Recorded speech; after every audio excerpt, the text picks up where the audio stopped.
Hello friends, എല്ലാവർക്കും KNS agri വ്ളോഗിൻ്റെ പുതിയൊരു വീഡിയോയിലേക്ക് സ്വാഗതം. ഇന്ന് ഞാൻ നിങ്ങൾക്ക് കാണിക്കാൻ പോകുന്നത് എന്നത്തെ പോലെ പോത്തിൻ്റെ വിശേഷങ്ങളല്ല. ഇന്ന് എൻ്റെ വീട്ടിലുള്ള കോഴിക്കുട്ടികളുടെ വിശേഷങ്ങളാണ് ഞാൻ നിങ്ങളുമായി പങ്കുവെക്കാൻ പോകുന്നത്. അപ്പോൾ ഞാൻ ചെറിയ കോഴിക്കുട്ടികളെ, ബ്രോയിലർ കോഴികളെ വാങ്ങിയിട്ട് കൂട്ടിൽ വളർത്തിയിട്ടുള്ളതാണ്. കൂട്ടിൽ നിന്നൊന്നും വിട്ടിട്ടില്ല, വിടാൻ വേണ്ടിയുള്ള ഒരുക്കങ്ങളാണ്. അവരെല്ലാവരും ഭയങ്കര തിരക്കിലാണ്. അവിടെ നിൽക്കുക, അത് കൂടി ശരിയാക്കാണ്ട് പുറത്തൊക്കെ വിട്ടുന്നുണ്ടെങ്കിൽ അവരെ ഭയങ്കര ഓടലാണ്, ഭയങ്കര വിളിച്ചിരിക്കുകയാണ്. അപ്പോൾ ആദ്യ സമയത്ത് തിരക്ക് പിടിച്ച് ചാടും. ചാടിക്കഴിഞ്ഞിട്ടുണ്ടെങ്കിൽ പിടിച്ച് തന്നെ അതേപോലെ ബുദ്ധിമുട്ടണം.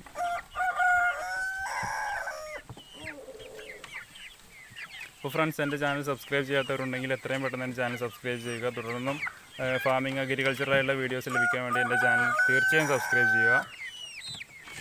അപ്പോൾ ഇതാണ് ഞാൻ വളർത്തിയിട്ടുള്ള ബ്രോയിലർ കോഴിക്കുട്ടികൾ. ഒരു ഫാമിൽ നിന്ന് വാങ്ങിയിട്ടുള്ളതാണ്. ഞാൻ ഇറച്ചി കോഴിക്ക് വേണ്ടിയിട്ട് വാങ്ങിയിട്ടുള്ളതാണ്.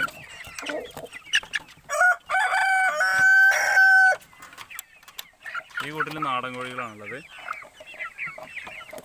നാടൻ ചേക്കോഴി. അപ്പോൾ ഇവരെ ഈ ഷെഡിലേക്ക് മാറ്റിയിട്ടാണ് വളർത്താറുള്ളത്. ഇവിടെ ഒരു നെറ്റ് കൊണ്ട് കെട്ടിയിട്ടുള്ള ഒരു ഷെഡ് ഉണ്ടാക്കിയിട്ടുണ്ട്. ഇതിലിട്ടിട്ടാണ് ഞാൻ അവരെ വളർത്താറ്. അതിലവർക്ക് ഓടി കളിക്കാനും അതുപോലെ തന്നെ തിന്നാനൊക്കെ സൗകര്യക്കുറവുള്ളത് കൊണ്ട് തന്നെ തിങ്ങി നിറഞ്ഞ് നിൽക്കുന്ന കാരണം ഞാൻ ഇതിലിട്ടിട്ടാണ് അവരെ വളർത്താൽ. ഞാൻ ആദ്യം അവരെ അവിടെ നിന്ന് ഇങ്ങോട്ട് മാറ്റട്ടെ. അപ്പോൾ ഫ്രണ്ട്സ്, ഞാൻ ഈ ഒരു പാത്രത്തിൽ ഇട്ടുകൊണ്ടാണ് ഞാനത് ഇന്ന് അവർക്ക് മാറ്റില്ല. അല്ലാതെ എപ്പോഴും എല്ലാവരെയും പിടിച്ചുകൊണ്ടിരുന്നുണ്ടെങ്കിൽ ചീമ്പലുണ്ടാവും. അപ്പോൾ അതുകൊണ്ട് ഞാൻ ഈ പാത്രത്തിലാക്കിയിട്ടാണ് അവരെ അതിൽ മാറ്റി വെക്കൽ.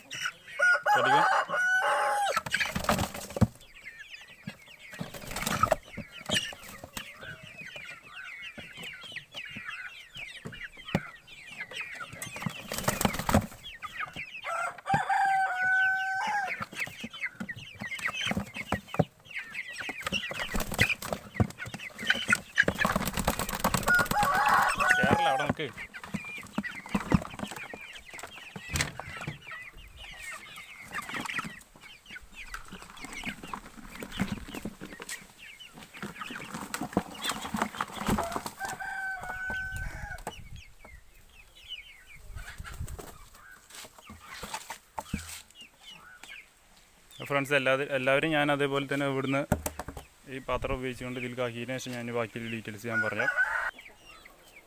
അപ്പോൾ ഫ്രണ്ട്സ്, ഇത് നമ്മളെല്ലാവരും കൂട്ടിന് പുറത്താക്കിയിട്ടുണ്ട്.